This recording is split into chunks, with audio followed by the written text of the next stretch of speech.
ایک صاحب نے مچھلی کا کاروبار شروع کرنے کا ارادہ کیا تو دکان کے لیے خوبصورت بورڈ بنوایا جس پر لکھا تھا یہاں میٹھے پانی کی تازہ مچھلی فروخت ہوتی ہے۔ بورڈ بن کر تیار ہو گیا تو کچھ دوستوں کو مدد کے لیے بلایا کہ ساتھ مل کر یہ بھاری بھرکم بورڈ اٹھا کر دکان کے باہر لگا دیا جائے۔ ایک دوست نے بورڈ پڑھا تو پوچھا کہ تمہارے اس کاروبار کی کوئی اور برانچ بھی ہے؟ تو اس نے جواب دیا کہ نہیں۔ تو پھر اس دوست نے کہا کہ اس بورڈ پر یہاں کا لفظ بیکار ہے۔ اب بورڈ کو صحیح کر کے اس طرح کر دیا گیا میٹھے پانی کی تازہ مچھلی فروخت ہوتی ہے۔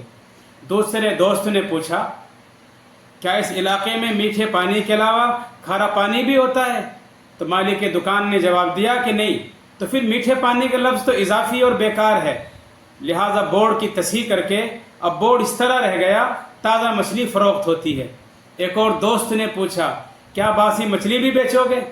تو مالک کی دکان نے جواب دیا کہ نہیں، مجھے باسی نہیں صرف فریش اور تازہ مچھلی بیچنی ہے۔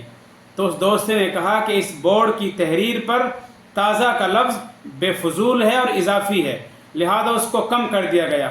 اب بورڈ کی تحریر اس طرح تھی مچھلی فروخت ہوتی ہے۔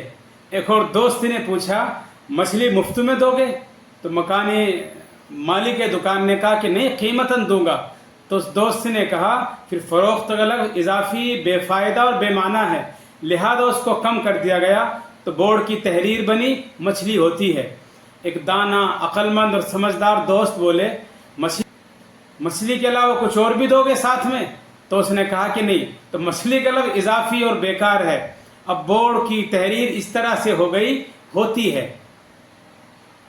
اب سب نے مل کر غور کیا تو دیکھا کہ بورڈ کا کوئی مطلب ہی سمجھ میں نہیں آتا، لہٰذا مشورہ یہ ہوا کہ بورڈ ہی اضافی ہے، بورڈ کو یہاں سے اٹھا کر پھینک دیا جائے اور مچھلی بغیر بورڈ کے یہاں پر بیچی جائے۔ اس قصے سے، افسانے سے اور کہانی سے آپ نے کیا اندازہ لگایا؟ آپ جتنے لوگوں سے کسی کام کے بارے میں مشورہ کرتے جائیں گے، ان سے پوچھتے جائیں گے، وہ کام کے بارے میں چاہے ایک لفظ نہ جانتے ہو، انہوں نے کام کی نوعیت کو نہ سمجھا ہو، اس کے اچھے اور برے ہونے کی انہیں تمیز نہ ہو، لیکن بے تکے اور بے معنی اور بے فائدہ اور بن مانگے مشورے آپ کو ملتے رہیں گے۔ اسی لیے اگر آپ کوئی کام کرنا چاہتے ہیں تو ایسے نقص نکالنے والوں اور ایسی باتیں بنانے والوں سے کبھی مشورہ نہ کیجیے۔